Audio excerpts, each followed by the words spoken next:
Hello friends, આજે આપણે ધોરણ 5 વિષય ગણિત એટલે કે ગણિત ગમ્મત વિકાસ મૂલ્યાંકન લક્ષી એસાઇનમેન્ટ 2025માં પ્રશ્ન નંબર 5નું સંપૂર્ણ સોલ્યુશન જોવાના છે। જો વિદ્યાર્થી મિત્રો હજુ સુધી આપણી ચેનલને સબસ્ક્રાઇબ ના કરી હોય તો કરી લેજો, બાજુમાં આવેલા બેલ આઇકન દબાવી લેજો જેથી આવનારા વિડીયો નોટિફિકેશન તમને મળતું રહે। ચાલો આપણે સોલ્યુશન જોઈ લઈએ। પ્રશ્ન નંબર 5 યોગ્ય રીતે જોડકા જોડો ચેપ્ટર નંબર 4માંથી છે। તો પહેલું અ અને બ વિભાગ જોડવાના છે। તો પહેલી આપણને આકૃતિ આપેલી છે, તો એનું કેટલામાં ભાગ થશે? 3/4નો ભાગ થશે। તો અહીંયા બી આવશે, તો પહેલામાં શું આવશે? આપણે બી 3/4 ભાગમાં થશે। તો એ જ રીતે વિદ્યાર્થીઓ યાદ રાખવા માટે તમારે ધ્યાન રાખવું પડશે કે આ રીતે આપેલું છે વર્તુળ અને 4 ભાગ આપેલા છે, એટલે કે 1 2 3 4 એટલે 4 કઈ આવશે? છેદમાં આવશે। પછી જે એવા રંગીન ભાગ કરેલું હોય તો એ અહીંયા આપણે તમારે મૂકી જ દેવાના। તો એ રીતે અહીંયા 3 ભાગમાં કરેલું છે એટલે ઉપર શું આવશે? 3/4, તો બી આવશે। એ જ રીતે તમે અહીંયા જોઈ શકો છો કે એક ભાગ ખાલી રાખેલું છે, બરાબર છે। તો અહીંયા 5 ભાગ કરેલું છે, તો અહીંયા બીજામાં શું આવશે? ડી આવશે। તો અહીંયા શું આવશે? ડી 4/5। પછી એ જ પ્રમાણે ત્રીજું છે, તો 1 2 3 4 ભાગ છેદમાં શું આવશે? 4 અને 2 ભાગમાં કરેલું છે એટલે 2/4 આવશે, તો અહીંયા આવશે સી। હવે એ જ પ્રમાણે ચોથામાં તમે જોઈ શકો છો કે 1 2 3 4 5, તો છેદમાં કેટલા આવશે? 5 અને 1 ભાગમાં છે, તો અહીંયા આવશે આપણે એ 1/5 ભાગમાં કરેલું। તો હવે બીજું જોઈ લઈએ એ જ રીતે। તો બીજામાં આવશે 1 2 3 4, બરાબર છે, એટલે કે શું થશે? છેદમાં તો 4 જ આવશે, 2 ભાગમાં રંગીન છે તો 2 ભાગમાં। હવે તમે જોઈ શકો છો 2 × 1 અને 2 દુ 4, 2 2 કટ થાય, શું આવશે? 1/2 આવશે, તો અહીંયા શું આવશે? આપણો બી જવાબ આવશે। એ જ રીતે અહીંયા 1 2 3 અને કેટલા ભાગમાં રંગીન કરે? તો 2, તો 2/3 શું આવશે? 3 આવશે, એટલે સી આવશે। હવે ત્રીજું જોઈ લઈએ, કેટલા ત્રિકોણ છે? તો 1 2 3 4 ત્રિકોણ છે, છેદમાં કેટલા આવશે? 4 આવશે। કેટલા ભાગમાં રંગીન કરેલું છે? તો 1 2 3, તો 3/4 આવશે, એટલે ડી આવશે। ચોથું જોઈ લઈએ, ચોથામાં 1 2 3 4, તો છેદમાં 4, એક ભાગમાં રંગીન, તો 1/4 આવશે। ત્રીજું જોઈ લઈએ, તો ત્રીજાની અંદર આવશે 1 2 3 4, એટલે છેદમાં કેટલા આવશે? 4 આવશે, તો 2 આવશે। હવે આપણે અહીંયા સાદુરૂપ આપીશું તો 1/2 આવશે। તો અહીંયા 2 ભાગવાળું કયું આકાર છે? તો બીજું, તો અહીંયા જવાબમાં શું આવશે? આપણે બી આવશે। હવે એ જ રીતે આપણે બીજું જોઈ લઈએ, 1 2 3 4 5 6 7 8 9 10 11 12 13 14 15, તો કેટલા છે? 15 ખાના છે। કેટલા ભાગમાં રંગીન છે? 3 ભાગમાં। 3 × 1 છેદમાં 5 × 3, 3 કટ થાય તો 1/5 આવે। તો હવે 1/5 વાળું કયું છે? તો નીચે 5 અંક રંગીન કરેલા હોવા જોઈએ, બરાબર છે। 5 ખાનાઓ છે, તો 1 2 3 4 5 છે, એક ભાગમાં રંગીન છે, તો શું આવશે? અહીંયા આપણે સી જવાબ આવશે। ત્રીજું જોઈ લઈએ, 1 2 3 4 5 6 7 8 9 10 11 12 13 14 15 16, તો છેદમાં કેટલા આવશે?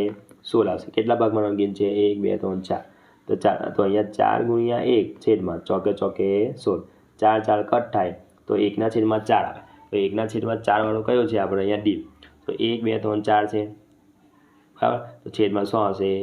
1, બરાબર, રંગીન કર્યો તો 1/4 વાળું શું આવશે? અહીંયા ડી આવશે। એ જ પ્રમાણે ચોથું જોઈએ, 1 2 3 4 5 6 7 8 9 10 11 12 13 14 15 16 17 18, તો છેદમાં કેટલા આવશે? 18। કેટલા ભાગમાં રંગીન કર્યો? 1 2 3 4 5 6, તો અહીંયા ભાગ પડશે 6 × 1 46 18, 3 3 કટ થાય તો 1/3 આવે।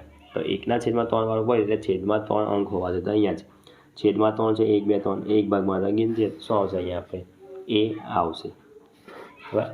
તો એ જ આગળ જોઈ લઈએ, ચોથો વિકલ્પ જોડકા જોડો છે, તો એ અને બ જોડો।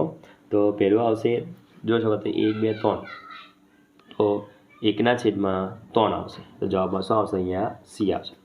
હવે અડધું છે, તો અડધુંથી 1/2 થાય તો શું આવશે? અહીંયા આપણે ડી આવશે।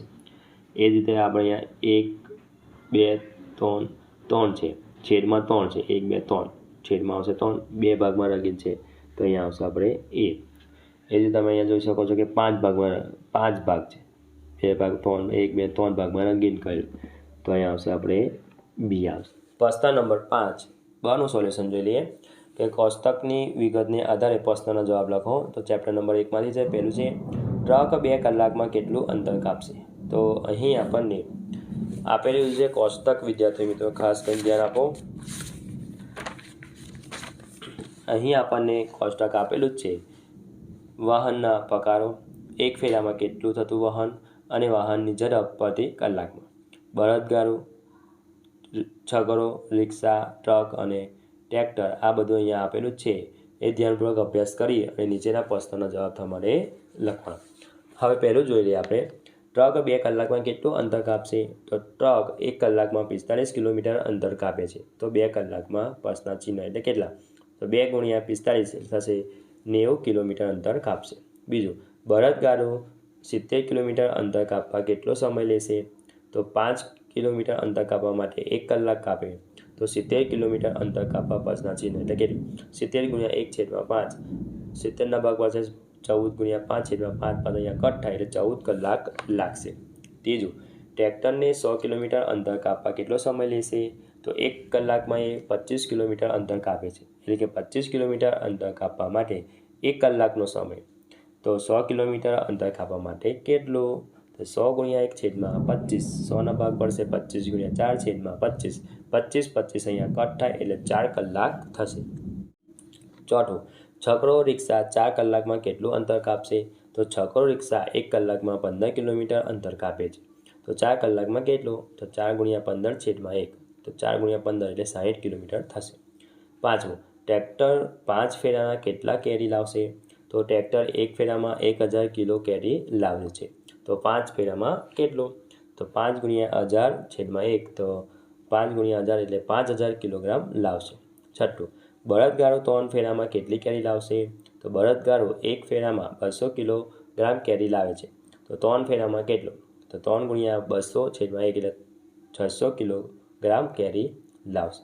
સાતમું, છકડો રિક્ષા 2100 કિલોગ્રામ કેરી લાવવા કેટલા ફેરા કરવા પડશે? તો છકડો રિક્ષા 700 કિલોગ્રામ કેરી માટે 1 ફેરો. તો 2100 કિલોગ્રામ માટે કેટલી?